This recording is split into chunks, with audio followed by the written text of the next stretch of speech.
வானத்தையும் பூமியும் படைத்தவர், அவர் வார்த்தையினால் உருவாக்கினவர். அவர் தான் நம்மளுடைய இரட்சகர், நம்மை மீட்டெடுத்த மீட்பர், நமக்கு துருகமாக இருக்கிறவர், நமக்கு கேடகமாக இருக்கிறவர், நமக்கு நம்பிக்கை, அந்த அரணும் கோட்டையுமாக இருக்கிறவர் என் இயேசு, என் இயேசு, என் இயேசு. எத்தனை பெரிய பாக்கியம்! ஆபிரகாமினுடைய கீழ்ப்படிதல், அந்த ரெவரன்ஸ், அதுதான் அவர் சொல்ல, நீ எனக்கு பயப்படுகிறவன் என்பதை கண்டேன் என்றார். இன்றைக்கு நம்மளை பார்த்து தேவன் சொல்லணும், நீ எனக்கு பயந்த மகன், நீ எனக்கு பயந்த மகள் என்று தேவன் நம்மை குறித்து சொல்லணும். அந்த ஐக்கியத்துக்குள்ள நம் யாவரும் இணைஞ்சு காணப்படணும். எத்தனை பெரிய பாக்கியம் இல்லை! அவர் தான் நமக்கு தகப்பன், அவர் தான் நமக்கு தாய், நமக்கு எல்லாமே அவர் தான். கர்த்தருடைய பிரியமானவர்களே, இந்த வசனத்தை வாசிக்கும் போது நம்ம ஒவ்வொருத்தருக்குள்ளேயும் தேவன் கிரியை செய்வாராக, உணர்த்துவாராக, அவரோட இணைஞ்சு வாழ கற்று தருவாராக.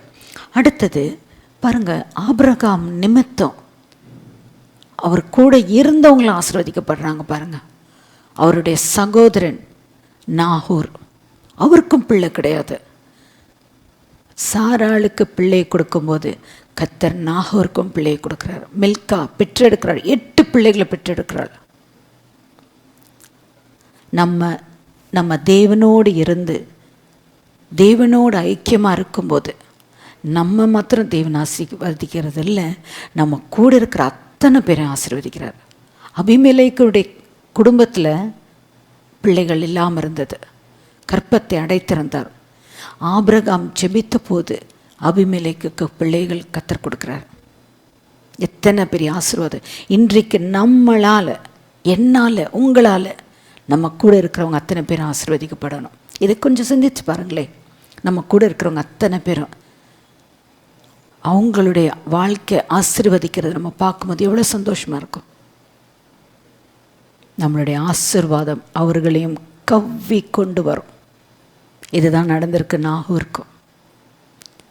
கர்த்தருடைய பரிசுத்த நாமத்துக்கு ஸ்தோத்திரம். பலியிட்டு கீழே இறங்கி வரார், அவர் பெத்ஷிபால நிற்கிறார். பிறகு ஒரு ஹிஸ்டாரிக்கல் ஃபேக்ட்ஸ் நான் படிக்கும்போது நான் பார்த்தேன்.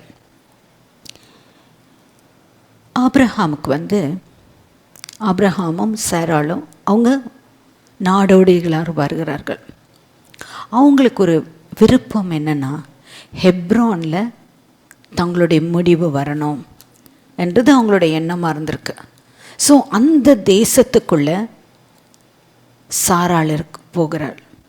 நீங்கள் படிச்சிங்கனாக்கா 23வது அதிகாரம் முதல் வசனம். சாராள் 127 வருஷம் உயிரோடு இருந்தாள். இவ்வளவே சாராளுடைய வயது.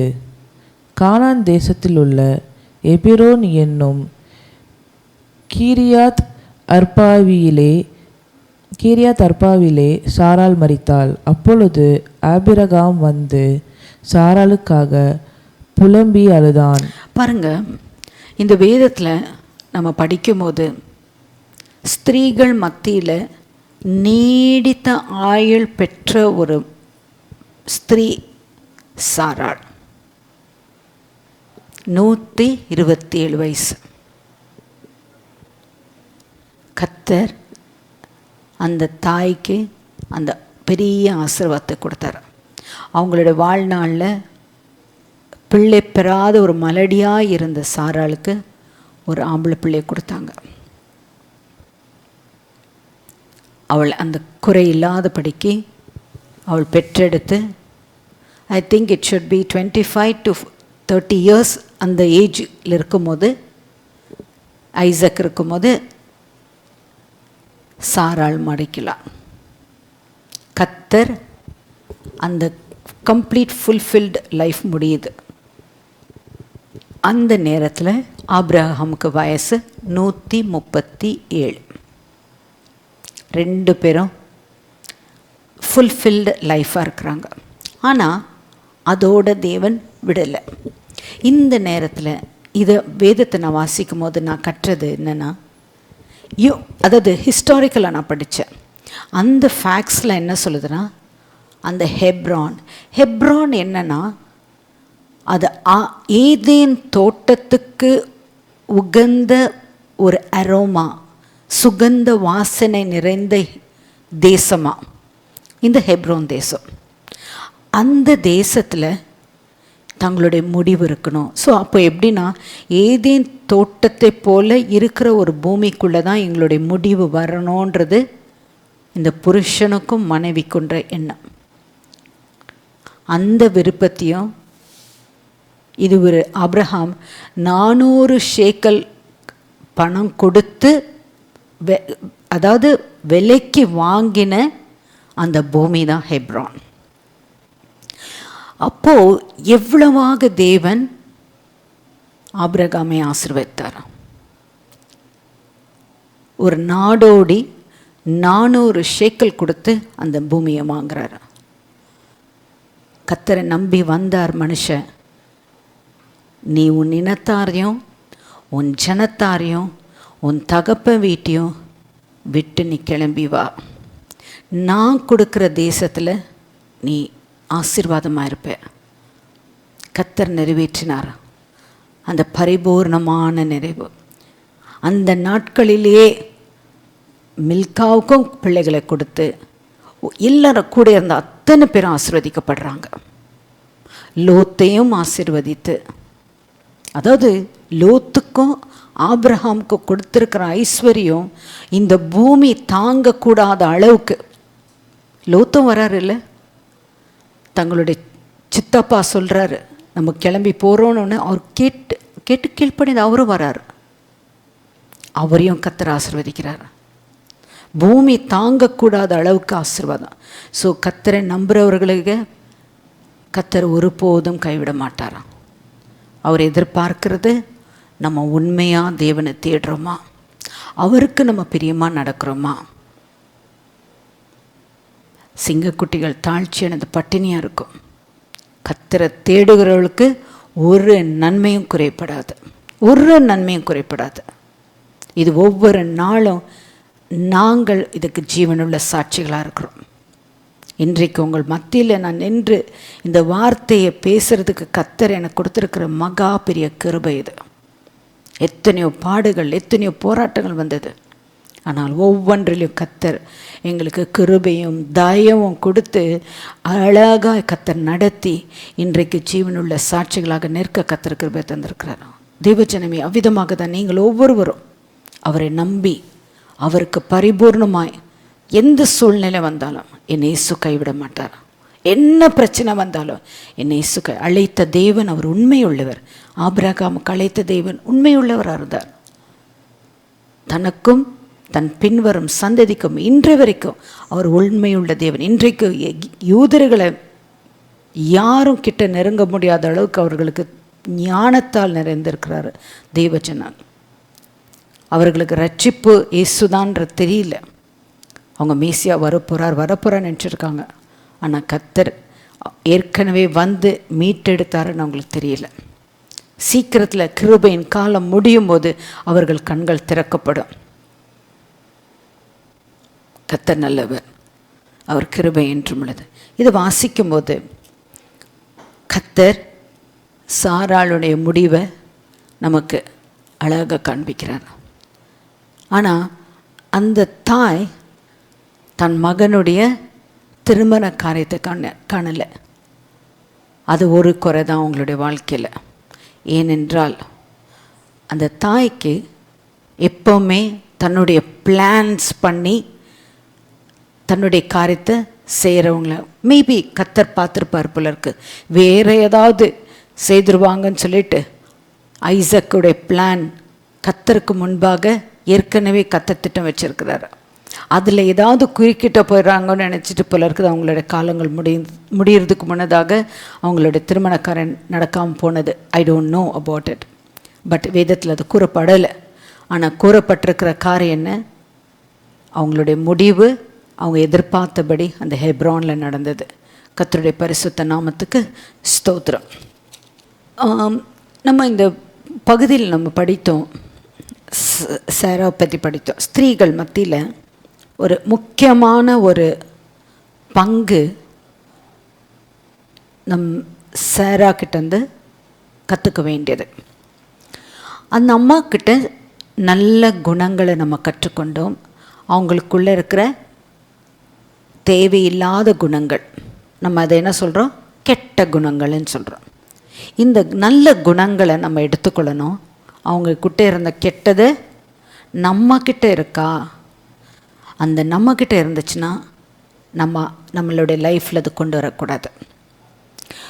சாரா கர்த்தர் என்ன பண்ணுறாரு, அவளை ஆசீர்வதிக்கிறார். அவங்களுக்குள்ள அத்தனை வீக்னஸ் இருந்தது. ஆனாலும் அந்த அம்மா வெரி குட் ஃபாலோவர். அவங்க புருஷனை, அவங்களுக்கு வந்த 2 மேஜர் ஹர்ட்ஸ் பாருங்க. முதலாவது எகிப்தில் பார்வோன் வீட்டுக்கு தூக்கிட்டு போகிறாங்க. 2வது கேராரில் அபிமெலேக்கு தூக்கிட்டு போகிறாரு. 2 இடத்துலையும் அவங்களுக்கு பயங்கர ஹர்ட்டாக இருக்கும். ஆனாலும் சாரா சின்சியராக தன்னுடைய புருஷனை கீழ்ப்படிந்திருந்தாங்க.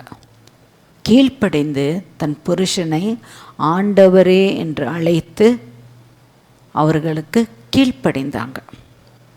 அது அவங்களுடைய ஒரு நல்ல குணம்.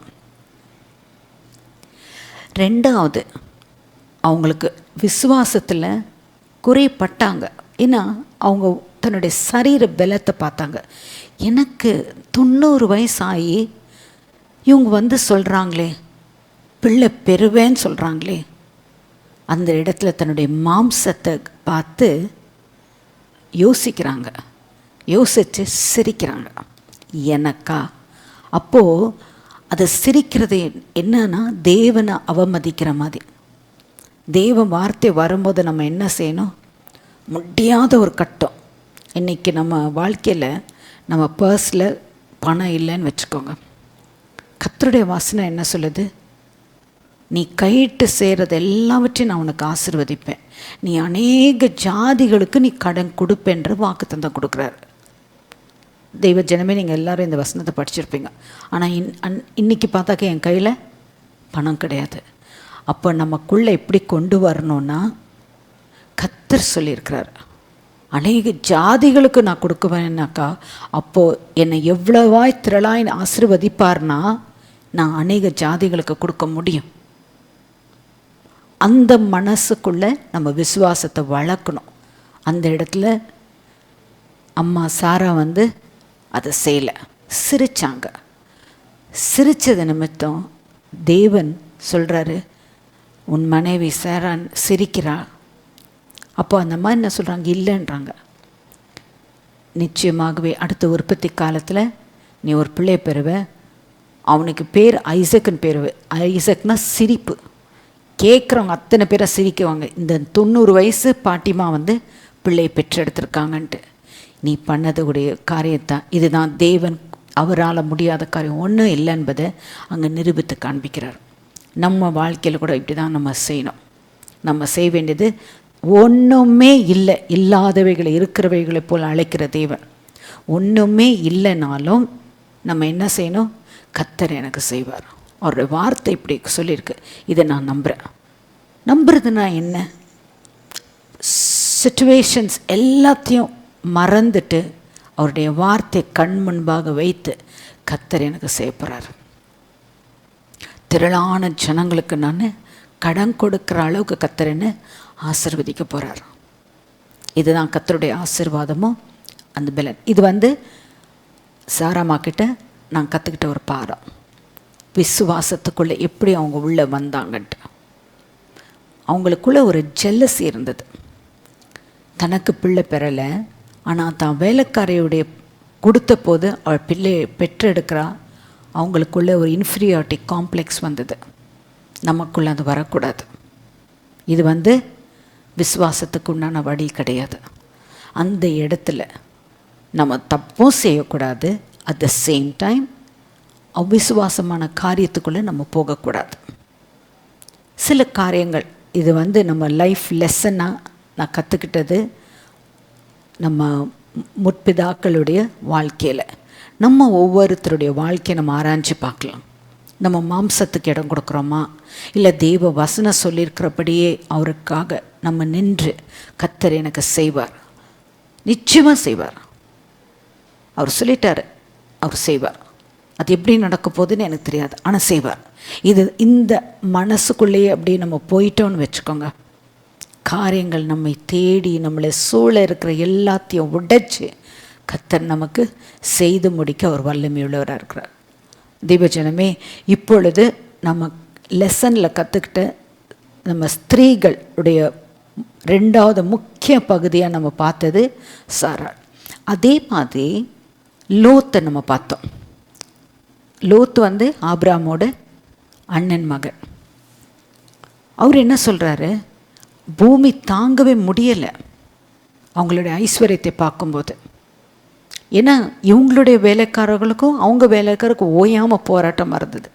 அப்போது நமக்குள்ளேயே இந்த போராட்டத்துக்குள்ளே போகணும், நமக்குள்ளே பிரிஞ்சிடலாமே.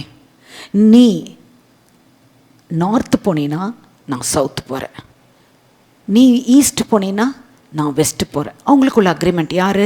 ஆபிரகாமுக்கும் லோத்துக்குள்ளே ஒரு அக்ரிமெண்ட்டுக்குள்ளே வராங்க.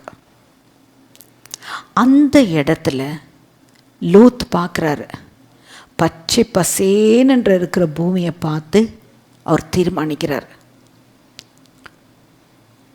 நான் போகிற பாதை இந்த பாதைக்குள்ளே நான் போகிறேன்னு சொல்லிட்டு.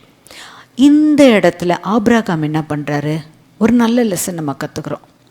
அவர் என்ன பண்ணுறாரு, ஒன்றுமே கிடையாது, வெட்டாந்திரையான இடம் அவர் போகிறாரு. அப்போது அவருக்குள்ள மனசில் என்ன இருந்திருக்கும்னு நான் நினச்சேன்னா, அழைத்த தேவன் உண்மையுள்ளவர், இந்த வெட்டாந்திரையை கூட எனக்கு செழிப்பான பூமியாக மாற்ற தேவன் வல்லமை உள்ளவர்ன்னு சொல்லி அவரை முன் வைத்து அவர் போகிறார்.